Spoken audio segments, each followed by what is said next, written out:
In maritime operations, nothing happens randomly. Every movement of a vessel is governed by a structured chain of command, defined communication protocols, and internationally standardized procedures under the International Maritime Organization framework. At the end of this video, you will understand the onboard command hierarchy and identify each rank using maritime badges used in training environments. Let's start with the onboard command hierarchy, beginning from the highest authority and moving step by step down the chain of command. Starting with the deck department, at the top is the master. On board, the master, commonly referred to as the captain, is the highest authority and overall responsible person for the vessel.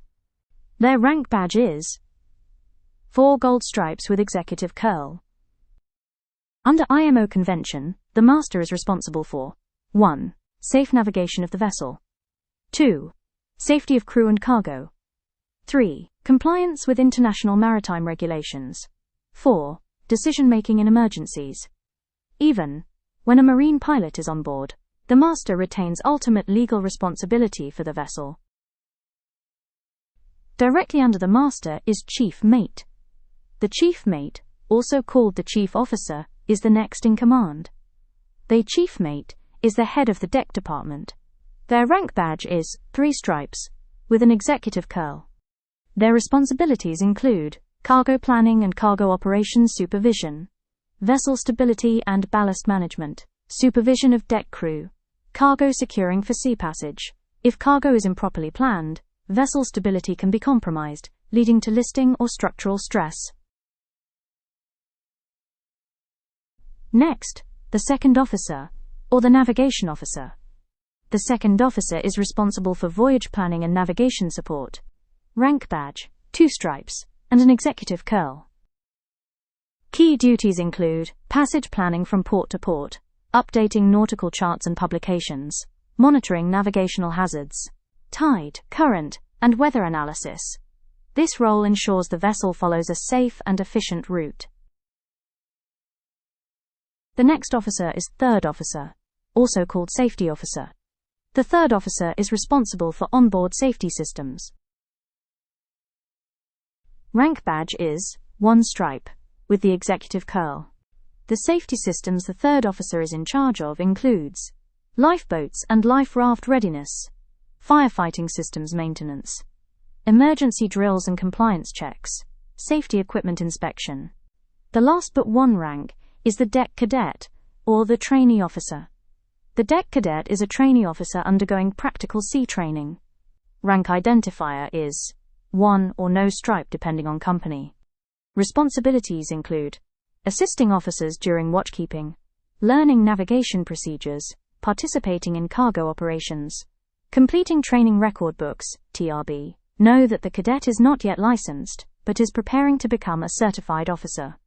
At the base of the deck department hierarchy are the ratings, forming the operational workforce within the department. This includes the bosun, able seaman, and ordinary seaman, with the ordinary seaman serving as the entry point. All deck ratings: bosun, able seaman, ordinary seaman, typically wear standard work uniforms, coveralls, safety PPE, helmets, boots, gloves, reflective vests.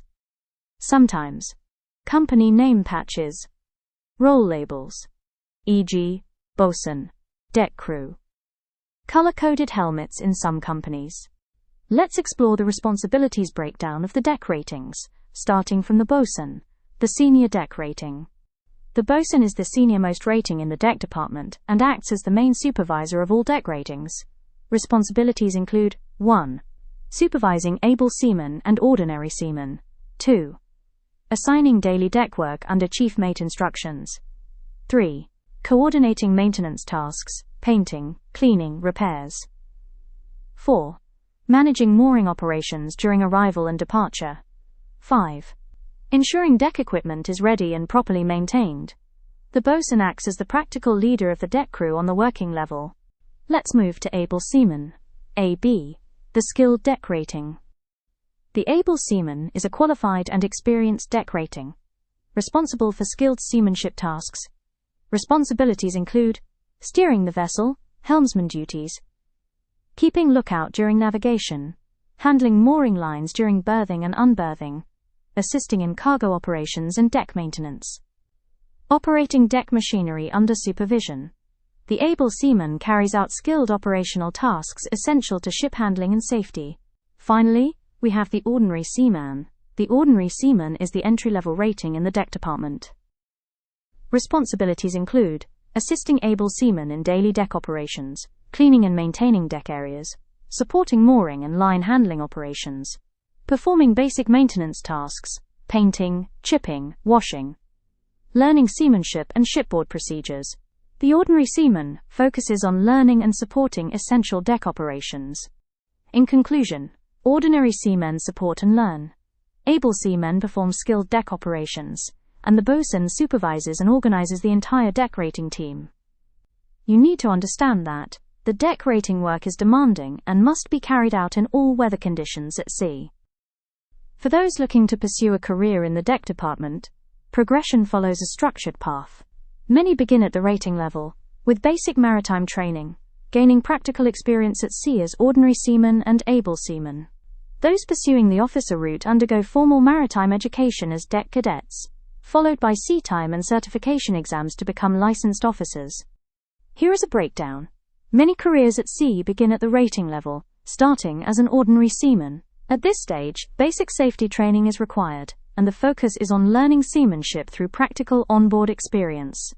With experience and additional training, an ordinary seaman can progress to able seaman. This requires demonstrated competence in deck operations, watchkeeping support, and seamanship skills.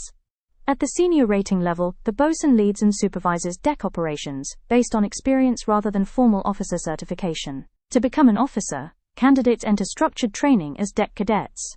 This involves maritime education, onboard sea time, and completion of a training record book. After completing required sea time and passing certification exams, the cadet becomes a licensed officer, typically starting as a third officer. This is the first level of official responsibility on board.